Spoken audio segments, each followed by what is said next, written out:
gente que yo soy de este, yo soy de lo otro. Trabajemos juntos sin barreras denominacionales.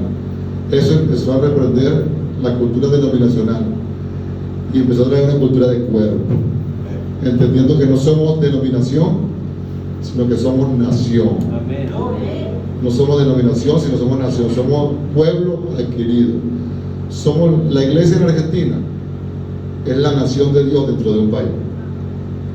Nosotros lo vemos como denominaciones, fracturados, pero es la nación de Dios dentro de un país. Y cuando empezamos a verlo como nación, empezamos a ser fuertes. Porque una nación tiene un rey, una nación tiene una cultura, una nación tiene una autoridad. Y tenemos como nación la autoridad, tenemos un rey y tenemos la cultura del reino de Dios, la palabra de Dios, la Biblia, gloria a Dios.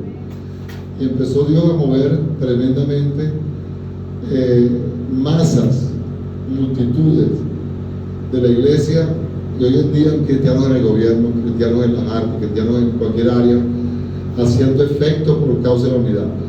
El segundo pilar fue reconocer los 5 ministerios. Reconocer que hay apóstoles, que hay profetas, que hay pastores, que hay maestros, que hay evangelistas. Es verdad que algunos no lo son. Es verdad que, como decimos allá, unos se la echan y no son, pero son los 5 ministerios que están establecidos por el Señor y los reconocemos. El tercer pilar fue reconocer los dones y los talentos del pueblo. Tenemos en nuestra iglesia todos los recursos para transformar una sociedad, pero no tenemos un liderazgo que ejerza un plan de nación en unidad a transformación. Tenemos en nuestra iglesia los abogados, los administradores, los artistas, los que toman fotos, los cocineros, los plomeros, los carpinteros, los contadores, los administradores, los médicos. Tenemos todas nuestras iglesias, pero lo tenemos cantando coritos, leyendo la Biblia dentro de un local y no transformando una sociedad. Pero cuando la unidad se levanta bajo un plan de transformación, y el liderazgo empieza a entender que su trabajo no es ejercer poder ni tener una cuota de poder sobre la gente, sino liderizarlo para transformar toda la sociedad para la gloria de Dios. Y para eso es el liderazgo, para poder canalizar los recursos para transformación. ¿Qué es lo que se está haciendo? Entendimos que la unidad es para preparar a la novia. La unidad prepara a la novia para la venida de Cristo, la hace gloriosa. A mayor unidad, mayor liberación de la tierra, y a menor unidad, menor liberación de la tierra. Por eso las ciudades que están más divididas es donde Satanás hace más estrago, y las ciudades que están más unidas es donde el reino de Dios se establece. Porque la unidad es el eslabón perdido del avivamiento. Sin unidad no habrá avivamiento. El tercer pilar revolucionó Venezuela en la iglesia.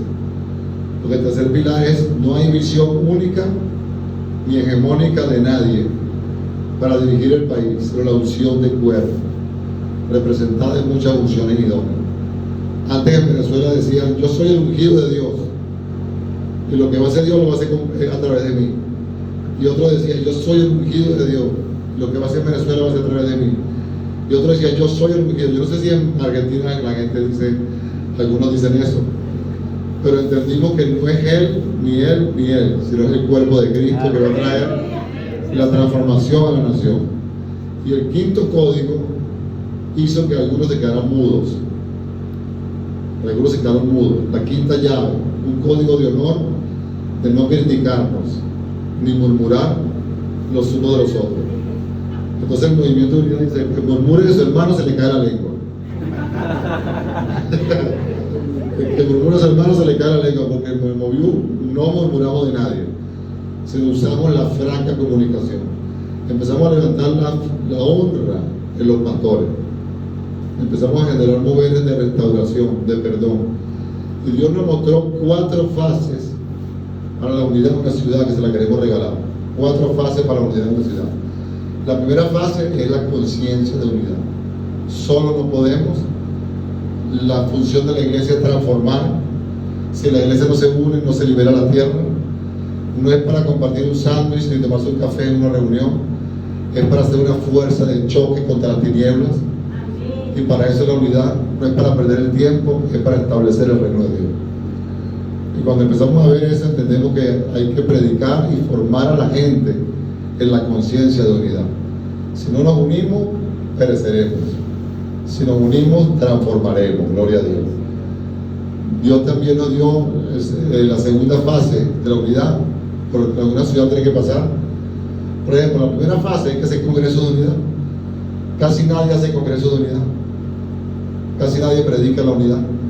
Casi nadie enseña la unidad. Y la unidad es el eslabón perdido del avivamiento. Así que se consigue la unidad, el avivamiento se activa. Y muchos están desanimados con la unidad por las heridas del pasado. Y aquí viene la segunda fase de la unidad: entrar a la ciudad en un mover de restauración del corazón de los pastores, un mover de perdón, de sanidad, donde se empieza a predicar de honra, de perdón. Se hagan actividades, se perdonen, se abracen, como decía el apóstol griego. Estaba Pedro, estaba Juan, había diferencias, pero decidieron caminar juntos y todo fue cambiado, todo fue transformado. Entonces, un mover de restauración del corazón. Yo no sé si algunos de los que están aquí sentados ahora, en otra época estaban peleados, o en otra época no se hablaban, pero lo que sé es que hoy están juntos, gloria a Dios, y están aquí. Y si están juntos hay esperanza de que todo puede cambiar, gloria a Dios. La tercera fase de la unidad de una ciudad es reconocer los mantos. Y aquí hay problemas en reconocer los mantos, porque Dios pone los mantos de una ciudad. A veces los mantos no me huelen bien a mí, no me gustan porque son a veces pantalleros, a veces son exclusivistas, pero son mantos que Dios levantó, unciones que Dios levantó. Y en una ciudad hay que aprender a reconocer esos mantos. Gente con trayectoria, gente con una gracia, gente con una unción, y que hay que invitarlo y ganárselo para la unidad. Sin los mantos activados en una ciudad no habrá transformación, pero si los mantos se unen, logramos que se unen a la transformación. Por eso empezamos a generar lo que se llamaban los consejos de ancianos, los consejos de ministros, porque el de aquí, el de aquí, el de aquí, el de aquí, los invitamos a trabajar juntos por un plan de ciudad. Y al final entendimos que lo que la iglesia no tiene es un plan de ciudad, y es imperativo trabajar en un plan de ciudad. Si no te pasan 30 años, hemos cantado coros, nos hemos reunido, hemos leído la Biblia, pero hay un abismo entre la realidad de la iglesia y la realidad de la sociedad. No estamos impactando la sociedad. Por eso Dios nos está moviendo de unidad de fraternidad a unidad de propósito, que es otra cosa. Cuando empezamos a entender que toda unidad tenía que tener un propósito, ya se ha ido acabando la perdera del tiempo. Se ha ido acabando, está dando vuelta en el desierto, siempre es lo mismo, porque entendimos que la unidad es para un propósito. Por ejemplo, este año la ley de la LGTB y más, y eso ha querido entrar varias veces en Venezuela, y la clave por la cual no entró y no lo han aprobado es por la unidad. Las 4 veces que lo han tenido en el Congreso, en la Asamblea Nacional, decirle para meterlo, hemos convocado a la iglesia ha venido. La última vez hicimos una marcha de 40,000 personas en junio de este año, y por primera vez los diputados vinieron a recibir el documento que la iglesia traía, y no podían obviarlo porque eran 40,000 personas que paralizaron la capital de Venezuela, Caracas, y se pararon frente a la Asamblea Nacional a levantar a la familia como diseño original. Y esa fuerza, esa masa, entonces ven en la vigilia 30,000 personas en un estadio, ven en la marcha millones de personas caminando, ven la marcha de la familia, empiezan a ver todos los movimientos de fe, la iglesia empieza a ser respetada. Hasta que no se levante la masa de la iglesia, no va a ser respetada. Porque ¿quién mueve la masa en un país? Los políticos y la iglesia. Los políticos para su política y la iglesia para la gloria de Dios. Pero la iglesia no sabe levantar la influencia que tiene, porque el espíritu de división nos ha fraccionado, nos ha debilitado. Empezamos a entender la fase de la unidad, y la cuarta fase, la primera, traer conciencia de unidad; la segunda, un mover de restauración del corazón de los pastores; La tercera, reconocer los mantos de la ciudad. Y la cuarta, levantar un plan de ciudad. Un plan de ciudad. Ahora, ¿un plan de ciudad hacia dónde? La iglesia en una ciudad, miren lo que empezamos a hacer en Venezuela. Nos ubicamos en Deuteronomio 7.1. Deuteronomio 7.1. Y en Deuteronomio 7.1 Dios le habla a Josué para que tome la tierra prometida. ¿Se acuerdan?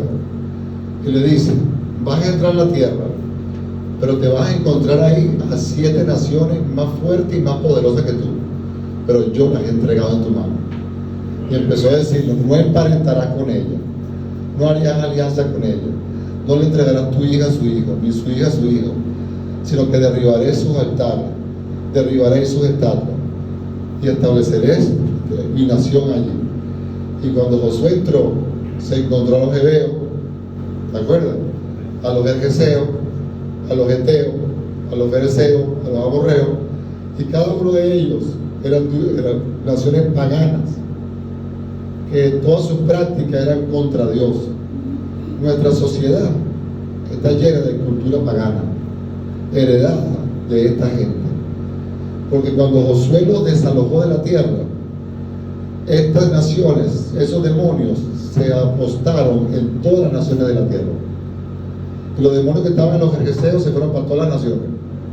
Y los que estaban en los fereceos para todas las naciones. Y los que estaban en los amorreos para todas las naciones.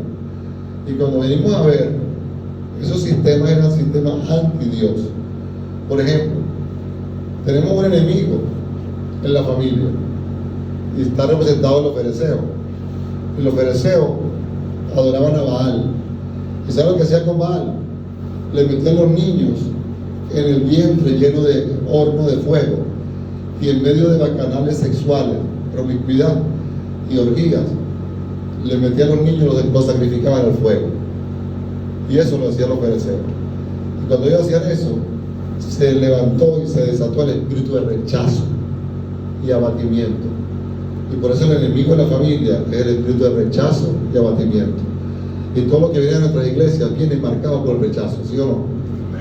Viene marcado desde pequeño, porque es un espíritu que tiene 5.000 años oprimiendo las naciones. ¿Y qué hace la iglesia contra el espíritu de rechazo?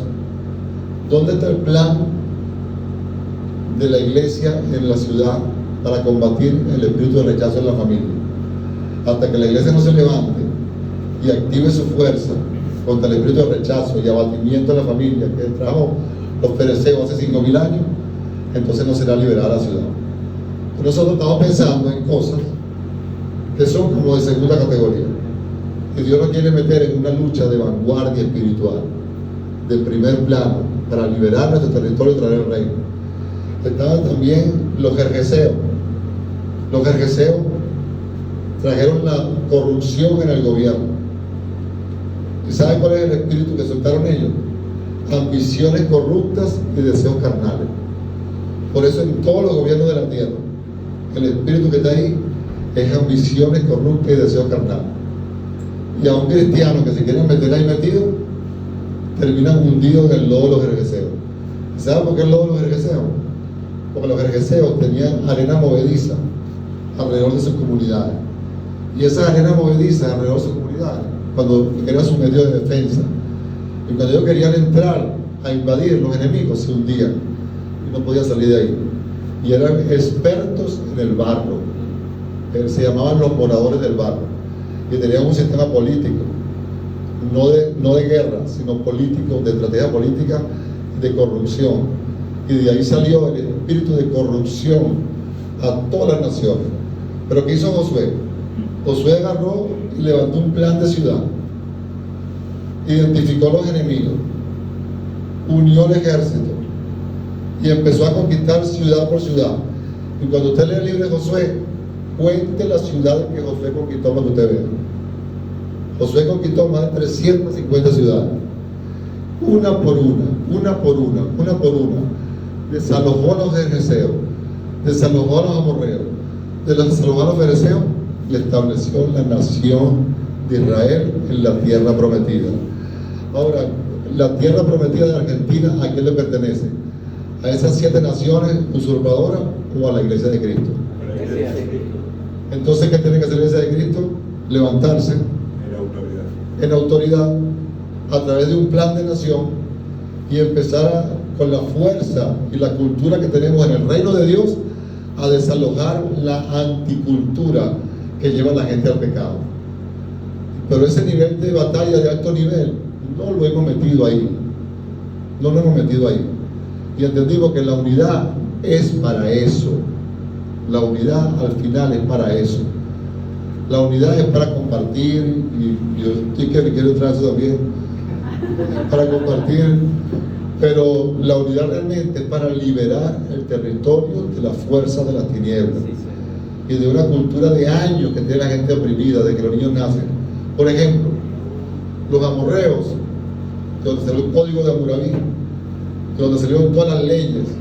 ¿Saben lo que tenían los amorreos? Los amorreos era la educación, y los amorreos como la educación. Miren lo que tiene nuestro sistema educativo hoy: ateísmo, liberalismo, humanismo, ¿y cuál es el otro? Ateísmo, liberalismo, humanismo. El humanismo es que todo empieza y comienza en el hombre. Y cuando nuestros niños van a la escuela, se encuentran con el humanismo de frente. Ateísmo, la concepción de un mundo sin Dios. Y liberalismo, yo hago lo que yo quiera y no tengo que darle cuenta a nadie. Ahora, ¿qué hace la iglesia para quebrantar esos principados que embargan y tocan a nuestros niños y nuestros jóvenes en la universidad? ¿Dónde está el plan educativo de valores hacia las ciudades que la iglesia le ofrece a la nación? Entonces, cuando empezamos a ver para qué es la unidad, no es para decir si usó pantalones o no, si usó pintura o no, si danza o no, si habla en lengua o no, si X cosa o no. Es para liberar la tierra de la opresión de la tiniebla con la fuerza de la iglesia. Y cuando empezamos a ver eso, la iglesia empieza a tomar su lugar de destino. Y el lugar de destino es ser cabeza y no es ser cola. Y empezamos a entender dos conceptos tremendos: gobierno y gobernabilidad. La iglesia no tiene gobierno, pero tiene gobernabilidad. ¿Sabe qué es gobierno? Una persona en un cargo político elegida por votos por un tiempo determinado. Pero gobernabilidad es influencia permanente. Y nosotros como iglesia tenemos influencia permanente por la sangre de Cristo, por la palabra de Dios, y no hace falta un cargo político para ejercerlo. Ahora, que vamos a levantar una generación que se mete en la política y que sea luz, sí, pero la iglesia en sí representa un reino y tiene la autoridad del reino. Y cuando empezamos a ver todo esto de la unidad, empezamos a ver que para que venga Cristo no puede venir si la iglesia está dividida. Él viene por una iglesia sin mancha, sin arruga y gloriosa. Si no levantamos la iglesia gloriosa, Cristo no puede venir.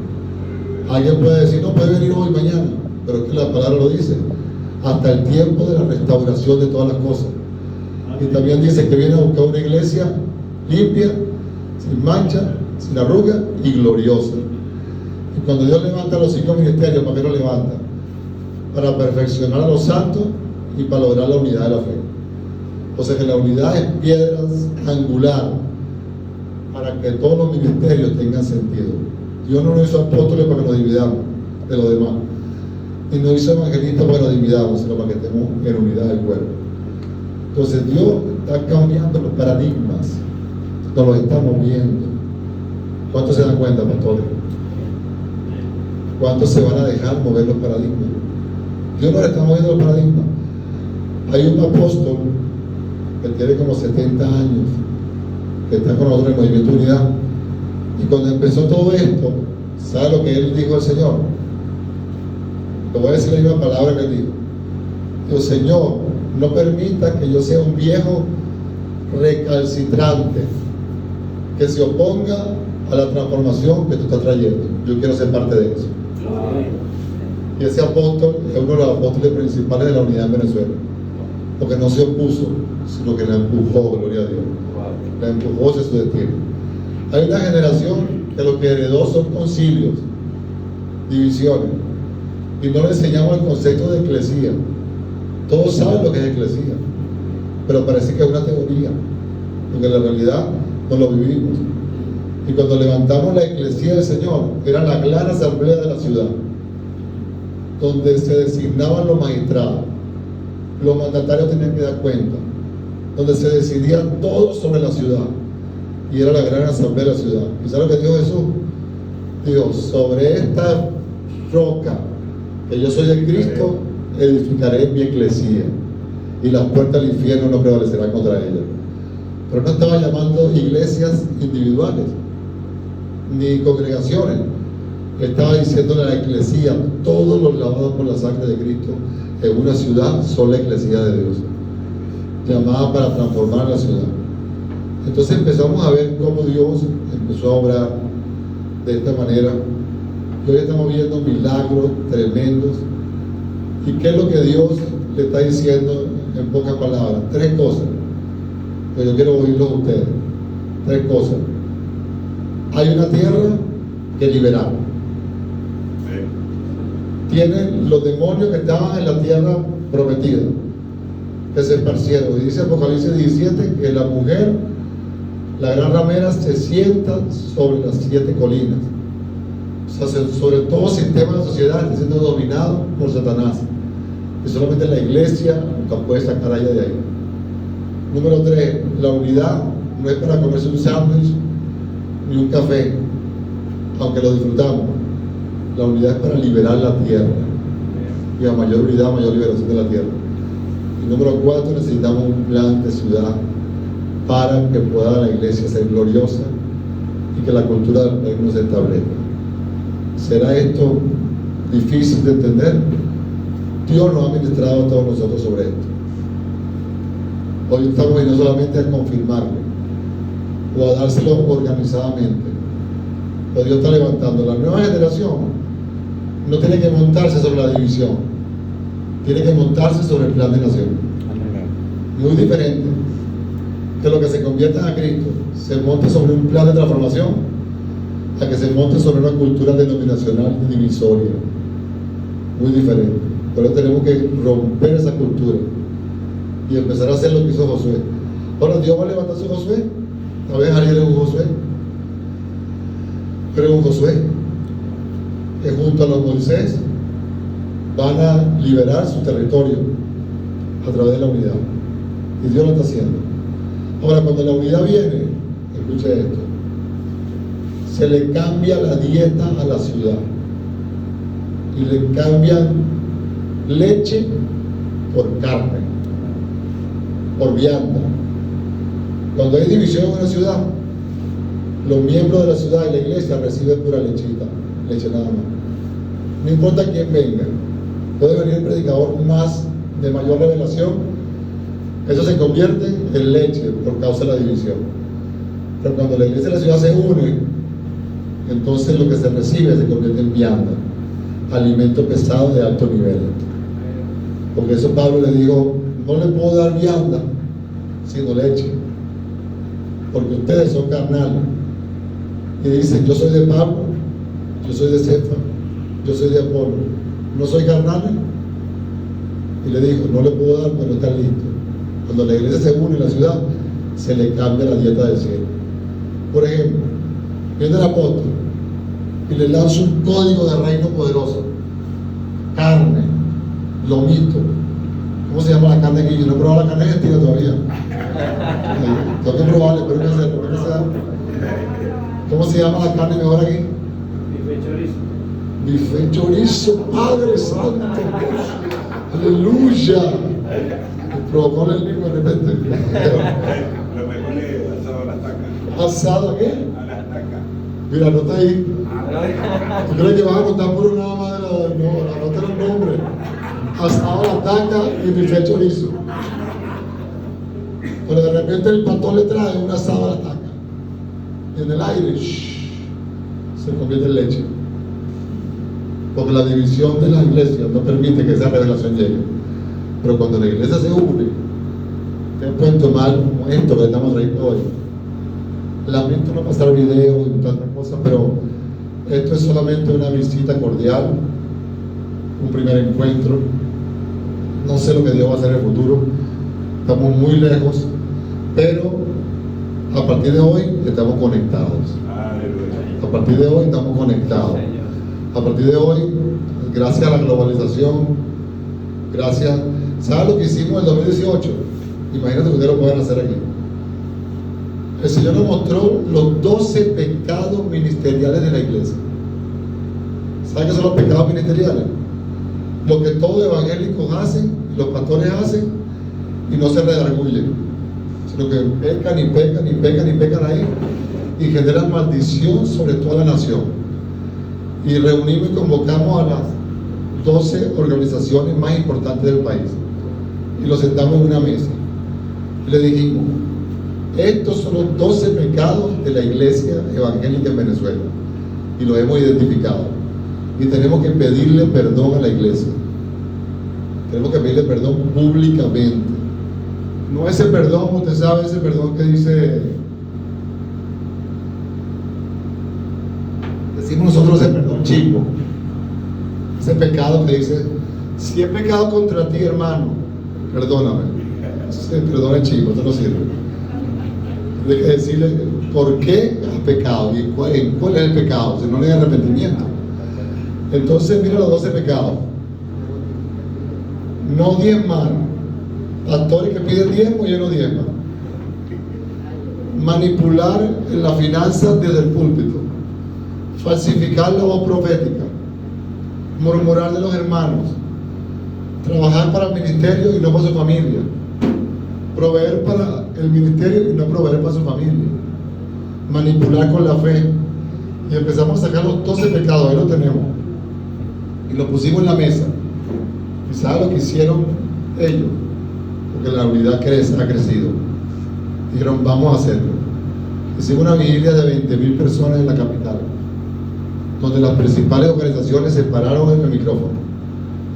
Pedimos perdón por haber asumido una voz profética, como que Dios había hablado y Dios no habló.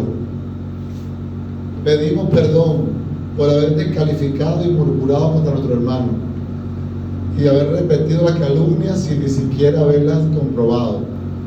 Pedimos perdón por haber pedido diezmos y ofrendas y nosotros no diezmamos ni ofrendamos. Pedimos perdón por la manipulación que hemos hecho y los pecados morales en el altar. Y empezaron los pastores. Eso generó una liberación, y ese día se hizo un pacto de unidad firmado en pleno estadio y por televisión en la nación. Cuando se lo mostramos a Chile, tuve una mentoría con los pastores de Chile, más de 100 pastores. Pero queremos que eso se haga en Chile. Cuando la unidad se activa, empiezan a haber dispositivos proféticos tremendos que Dios empieza a levantar, y Dios empieza a hacer poderosas cosas en la nación cuando la unidad empieza. Ahora Dios va a levantar en Argentina una ciudad moderna, porque todo comienza con una ciudad que enciende la mecha. ¿Qué pasó con los avivamientos del pasado? Que no tenían un plan de transformación. Y como no tenían un plan de transformación, Con un lugar. sí, como no tenían un plan de transformación, el avivamiento subió y se perdió.